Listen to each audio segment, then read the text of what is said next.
The screaming started at exactly 3:17 a.m., and it wasn't coming from any of us. I know the time because I was staring at my phone when the sound ripped through our campsite like a chainsaw through silence.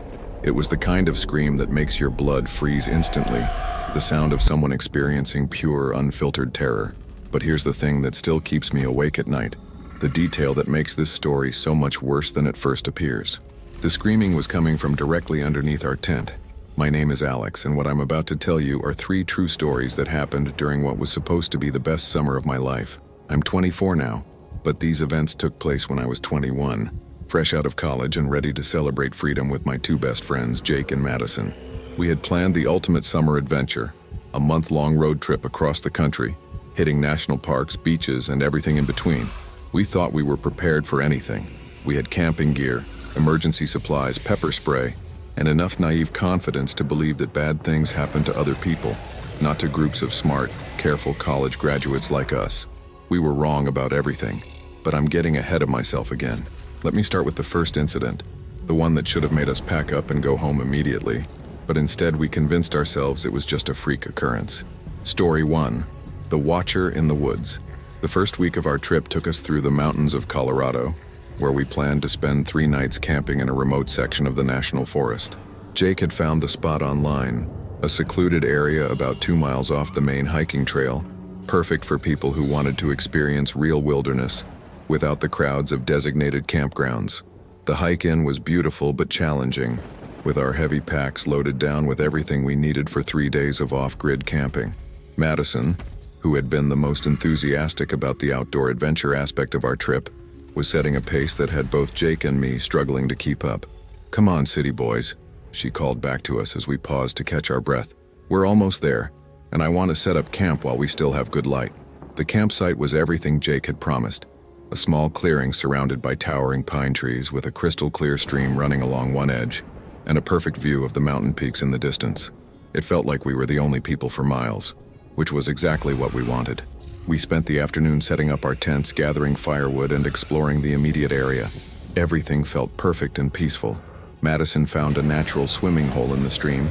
Jake discovered what looked like ancient petroglyphs on a large boulder, and I managed to catch 2 decent-sized trout for dinner. As evening approached, we built a campfire and cooked our fish, sharing stories and enjoying the kind of deep friendship that only comes from years of shared experiences. The night was clear and warm, with more stars visible than any of us had ever seen living in the city. Around 10 p.m., we decided to call it a night. Madison went into her tent first, while Jake and I stayed up a few more minutes to make sure the fire was properly extinguished. That's when we heard the first strange sound. It was a rustling in the woods, but not the kind you'd expect from a small animal or the wind. This was deliberate movement, like someone or something large was walking through the underbrush about 50 yards from our camp. "Probably just a deer," Jake whispered, but I could tell he was trying to convince himself as much as me. We listened for another few minutes, but the sound stopped, so we went to our respective tents. Jake and I were sharing a 2-person tent, while Madison had her own smaller one about 10 feet away. For the first hour, everything was quiet. I was just starting to drift off to sleep when I heard Madison's voice barely above a whisper. "Alex, Jake, are you awake?" "Yeah," I whispered back. "What's wrong?" "There's someone walking around our campsite." Jake sat up immediately. "What do you mean?" "I can hear footsteps. Slow, deliberate footsteps like someone is circling our tents. They've been going around and around for the last 10 minutes. We all went completely silent, straining to hear what Madison was describing. And there it was, the unmistakable sound of human footsteps on the forest floor, moving in a wide circle around our campsite. The steps were careful and measured, like whoever was out there didn't want to step on anything that would make noise, but also wasn't trying particularly hard to be completely silent. It was as if they wanted us to know they were there. "Should we go look?" Jake whispered. "Are you insane?" Madison hissed back. "We're in the middle of nowhere, miles from any road, and someone is stalking our campsite at midnight. We're staying in these tents until sunrise." She was right, of course, but lying there listening to those footsteps was one of the most terrifying experiences of my life. The person, whoever they were, continued circling our camp for what felt like hours. Sometimes the steps would pause for long minutes, and we'd hoped they had left. Then the movement would start again. Around 2 a.m., the footsteps stopped completely. We waited in tense silence for another hour before any of us felt brave enough to speak. "I think they're gone," Madison whispered. But at 3:17 a.m., the screaming started. The sound was coming from directly beneath our tent, like someone was trapped underground and desperately trying to get out. But that was impossible. We were camping on solid ground, and we'd checked the area thoroughly before setting up. The screaming lasted for maybe 30 seconds, but it felt like an eternity. It was the most anguished, terrified sound I'd ever heard, and it was so close that I could feel the vibrations through the tent floor. Then, as suddenly as it had started, it stopped. Jake and I grabbed our flashlights and unzipped the tent.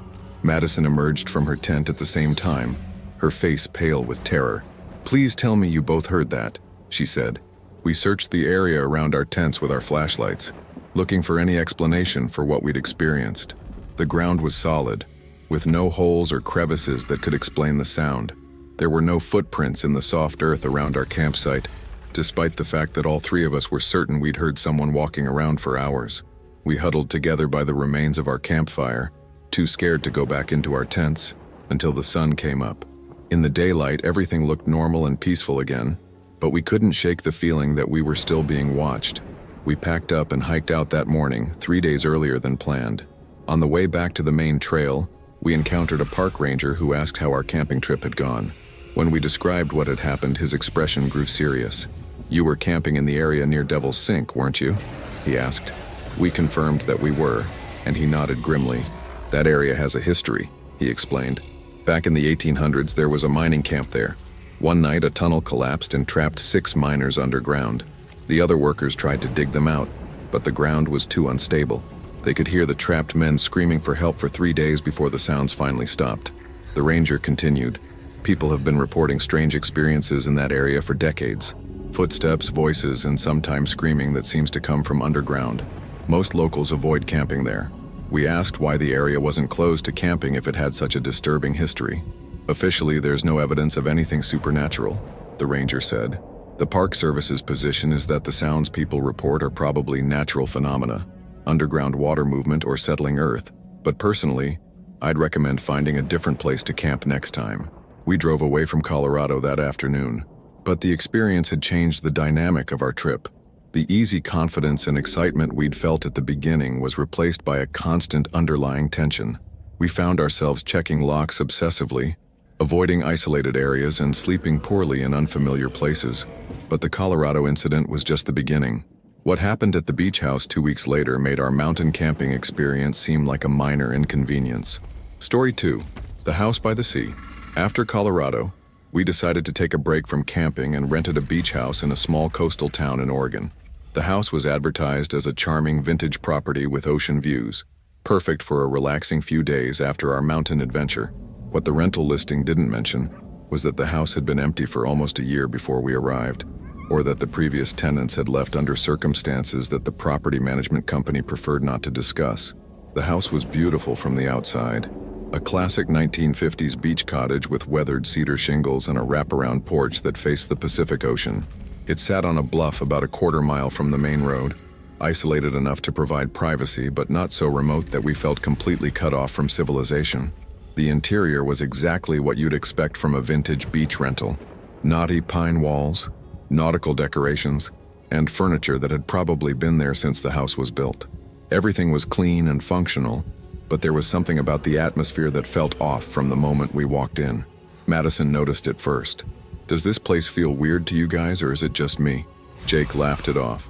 "It's just old. These beach houses always have a certain vibe.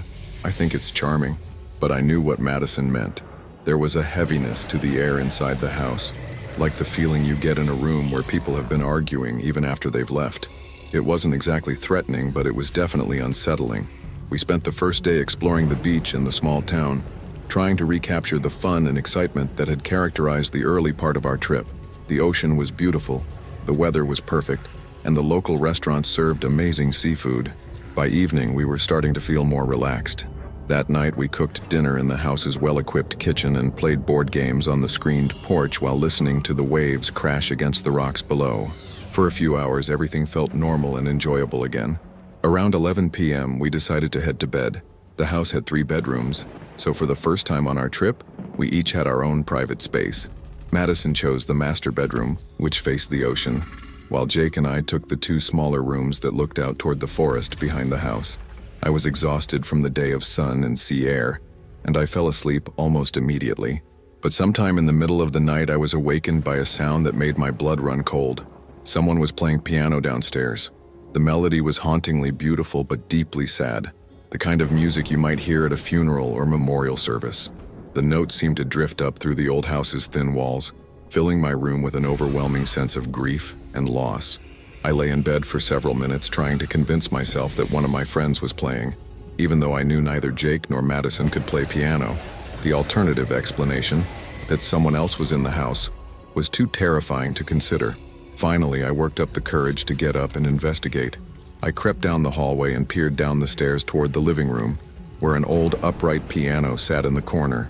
The music was definitely coming from the piano, but I couldn't see anyone sitting at the bench. The living room was dimly lit by moonlight streaming through the windows, and the piano bench appeared to be empty. I called out softly, "Jake? Madison? Is that you?" The music stopped immediately, as if whoever was playing had been startled by my voice. The sudden silence was almost worse than the mysterious melody had been. I went back to Jake's room and found him sitting up in bed, looking shaken. "Did you hear that?" he asked. "The piano? Yeah, I thought it might be you or Madison. I can't play piano," he said, "and I don't think Madison can either." We went to check on Madison and found her wide awake, sitting on the edge of her bed with a terrified expression. "Someone was in my room," she whispered. "What do you mean?" I asked. I woke up around midnight and saw a woman standing by the window looking out at the ocean. She was wearing what looked like a 1950s dress, and her hair was done up in an old-fashioned style. I thought I was dreaming at first, but she turned and looked right at me. Madison's voice was shaking as she continued. Her face was so sad, like she was mourning something terrible. We stared at each other for maybe 10 seconds, and then she just faded away, like she was made of fog. The three of us spent the rest of the night huddled together in the living room, too scared to go back to our separate bedrooms. We took turns keeping watch, but nothing else happened before dawn. The next morning, we walked into town to get coffee and ask locals about the house's history. The elderly woman who ran the coffee shop became visibly uncomfortable when we described where we were staying. "That's the Morrison house," she said quietly. "Beautiful property, but it has a sad history." She explained that the house had been built in 1952 by a young couple, Robert and Helen Morrison, as their dream retirement home. Robert was a successful businessman from Portland, and Helen was an accomplished pianist who had given up her career to marry him. They were so happy when they moved here. The coffee shop owner continued. Helen would play piano every evening, beautiful music that you could hear all through the neighborhood. But then Robert got sick, cancer, and he died very suddenly in 1955. According to the story, Helen had been devastated by her husband's death. She continued living in the house alone for several years, playing her piano every night in his memory. Neighbors would often see her standing by the window of the master bedroom, looking out at the ocean as if she were waiting for Robert to return.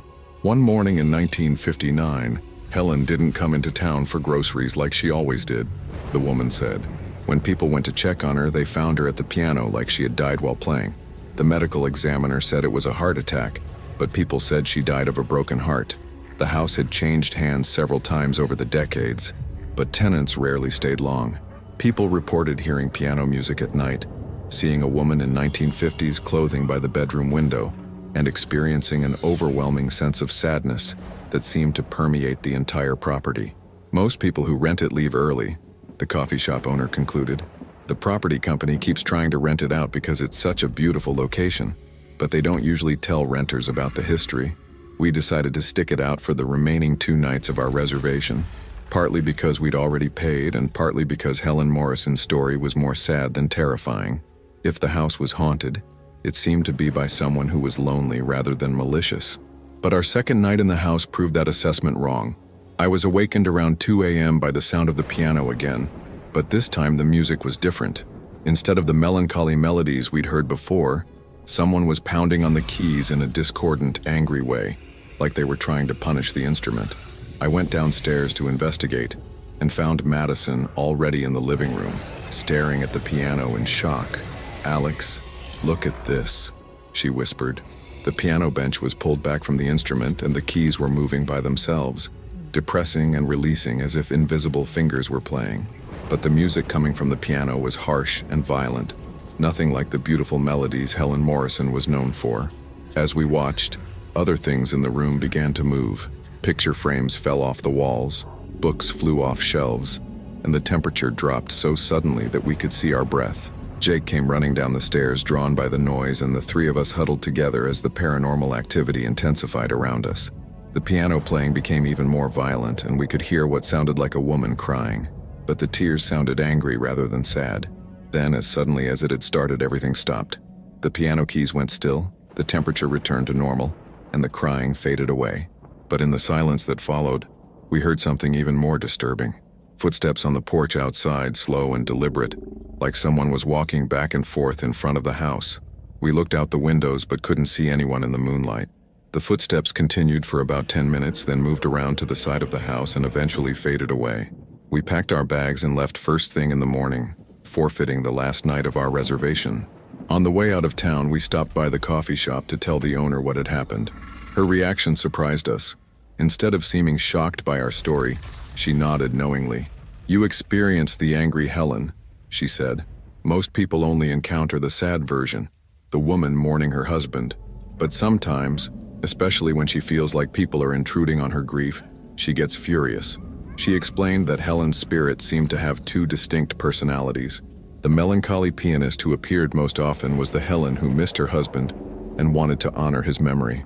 But there was also an angry version that resented strangers in her house and would become violent when she felt threatened or disrespected. "You probably triggered the angry Helen by staying after the first night," the woman suggested. "She was trying to scare you away with the sad music, and when you didn't leave, she escalated to more aggressive tactics. As we drove away from the Oregon coast, I couldn't shake the feeling that we had narrowly escaped something much worse than what we experienced." The angry version of Helen Morrison had shown restraint, limiting herself to moving objects and playing violent music. But what if she had decided to do something more directly harmful?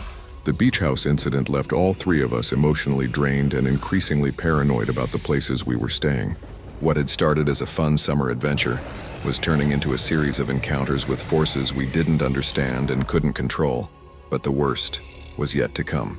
The final incident of our trip, which happened during what should have been a simple drive through rural Nevada, nearly cost us our lives and left psychological scars that none of us have fully recovered from. Story 3: The Desert Pursuit. After leaving Oregon, we decided to head south toward California, taking a scenic route through rural Nevada that would let us see parts of the country none of us had visited before. The drive was supposed to take about 6 hours, mostly on empty highways through desert landscape, with a planned overnight stop in a small town called Mineral Springs. The first part of the drive was exactly what we'd expected. Miles of beautiful, desolate landscape, with occasional ghost towns and historical markers to break up the monotony. We were making good time and feeling more relaxed than we had since the Colorado camping incident. Around 3 p.m., we stopped for gas in a tiny town that consisted of little more than a service station and a diner. The attendant, a grizzled man in his 60s, was friendly, but seemed curious about our destination. "You folks headed to Mineral Springs?" he asked while filling our tank. "That's the plan," Jake replied. "We've got reservations at a motel there." The attendant's expression grew serious. "You might want to reconsider that. There's been some trouble on that stretch of highway lately." We asked what kind of trouble, but his explanation was vague. He mentioned reports of drivers being followed by vehicles that didn't show up on anyone's insurance or registration databases. Cars that would tailgate travelers for miles before disappearing without explanation. "Might just be kids playing pranks," he said. "But some folks have been pretty shaken up by it. If you do decide to go that way, I'd recommend not stopping for anything once you leave town, and don't pick up any hitchhikers no matter how harmless they look." We thanked him for the warning, but decided to continue with our original plan. After everything we'd already experienced, the threat of aggressive drivers seemed manageable compared to supernatural encounters and mysterious screaming in the wilderness. We were wrong about that too.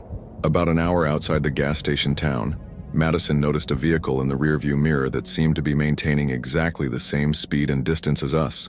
"That car has been behind us for like 20 minutes, she said. She was driving this stretch while Jake navigated and I tried to nap in the back seat. "Probably just someone going to the same general area," Jake suggested. "There's only one main road through here." But over the next 30 minutes it became clear that the vehicle behind us wasn't just traveling in the same direction. When Madison sped up, it sped up, When she slowed down, it slowed down. When she changed lanes, it changed lanes. "This is really starting to creep me out," Madison said. "They're matching our exact speed and staying about 100 yards behind us." I sat up and turned around to get a better look at the vehicle. It was a dark sedan, maybe from the 1990s, with tinted windows that made it impossible to see who was inside. The car itself looked ordinary, but there was something unsettling about the way it maintained that precise distance behind us. "Maybe we should pull over and let them pass," I suggested. Madison found a rest area and pulled into the parking lot. We watched as the dark sedan slowed down as well, but instead of passing us, it parked at the far end of the rest area, still maintaining visual contact with our vehicle. "Okay, this is definitely not normal," Jake said. "Who follows someone into a rest area and then parks where they can watch you?" We sat in our car for about 10 minutes, waiting to see what the other driver would do.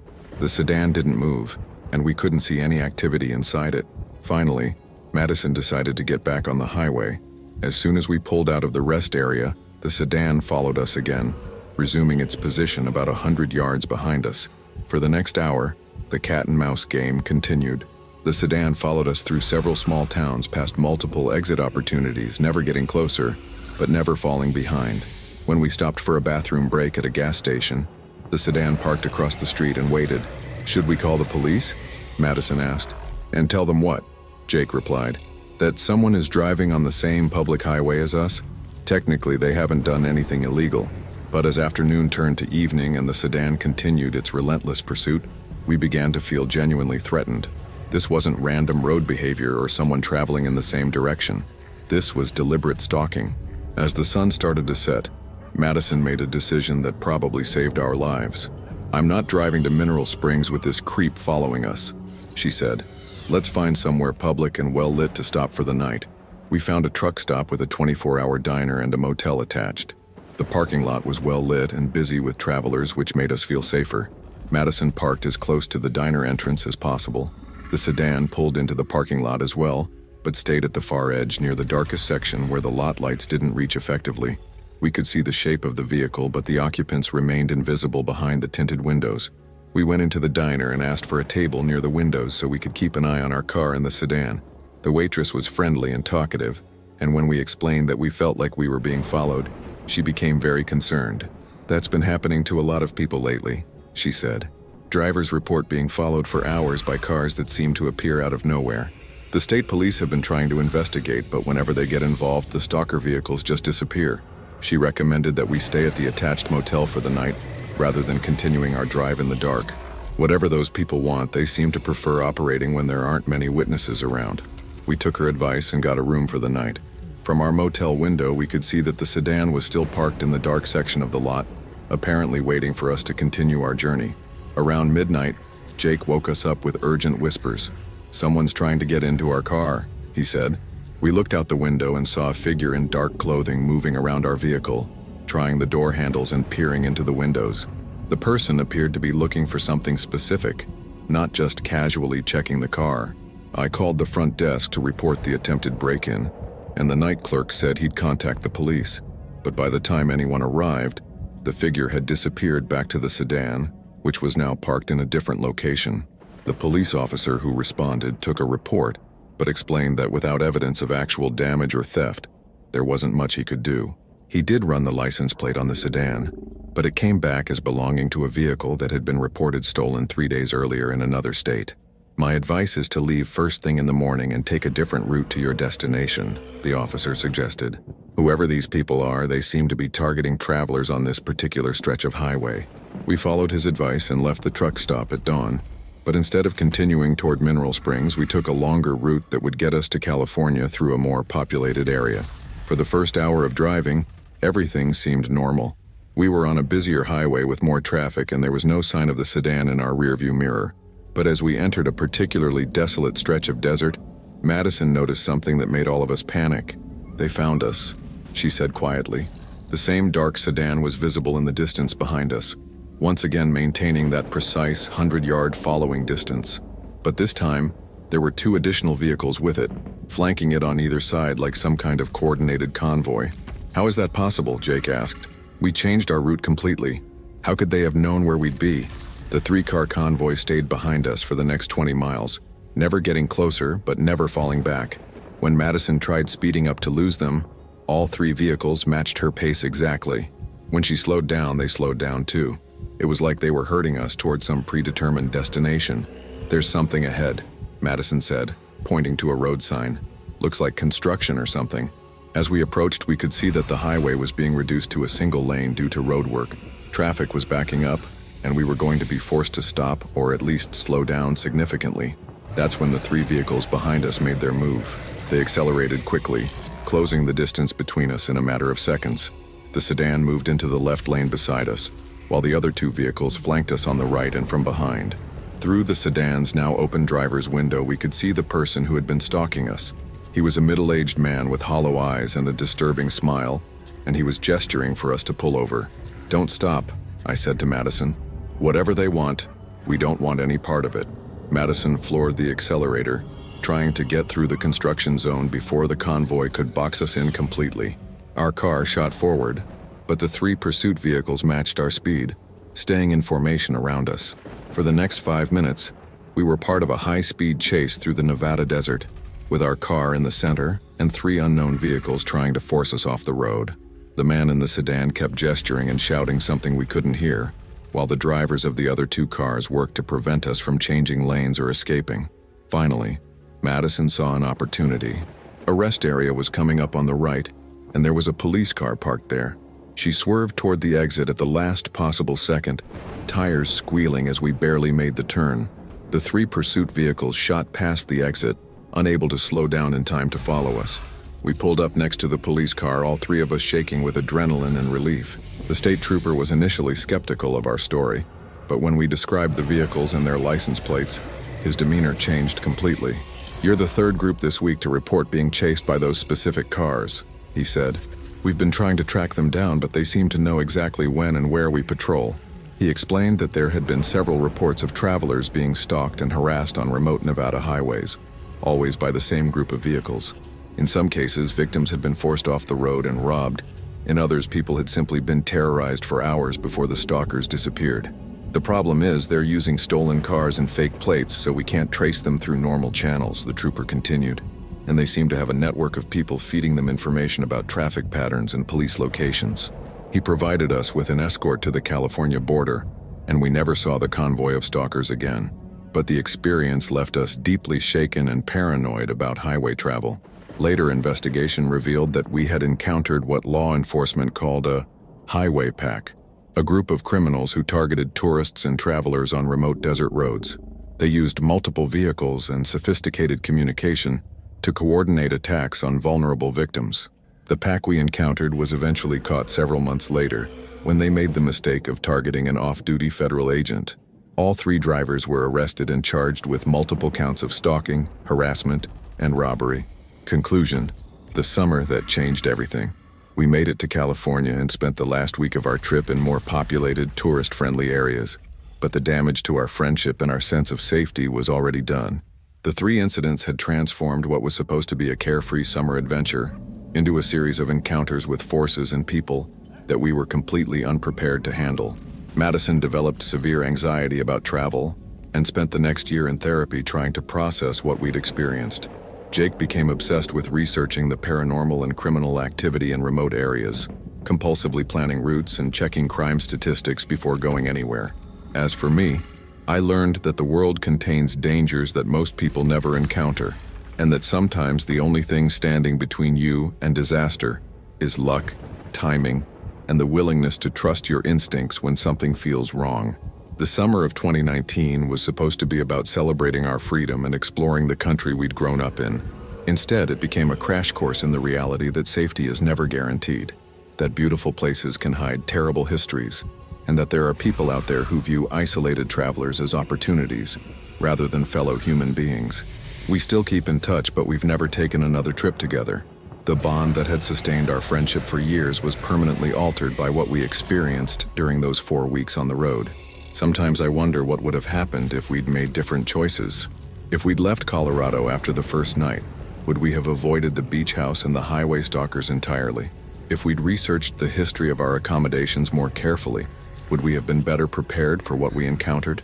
But the truth is, I don't think any amount of preparation could have prepared us for the specific combination of supernatural encounters and criminal activity that defined our summer. Some experiences are so far outside the normal range of human experience that they fundamentally change how you see the world. The lesson I took away from that summer isn't that travel is dangerous or that supernatural forces are lurking around every corner. It's that when your instincts tell you something is wrong, you should listen to them immediately. Every one of our encounters could have been avoided or minimized if we had trusted our initial feelings of unease and acted on them quickly. The screaming under our tent in Colorado, the sad piano music in the Oregon beach house, and the persistent stalking on the Nevada highway were all preceded by warning signs that we ignored or rationalized away. In each case, we convinced ourselves to stay in situations that felt wrong because we didn't want to inconvenience ourselves or appear paranoid. That summer taught me that sometimes paranoia is just good survival instinct, and that the cost of ignoring red flags can be much higher than the inconvenience of changing your plans. I still love to travel, but I do it differently now. I research destinations thoroughly, trust my gut about accommodations and routes, and always have backup plans for getting out of situations that feel unsafe. And I never, ever ignore the feeling that I'm being watched.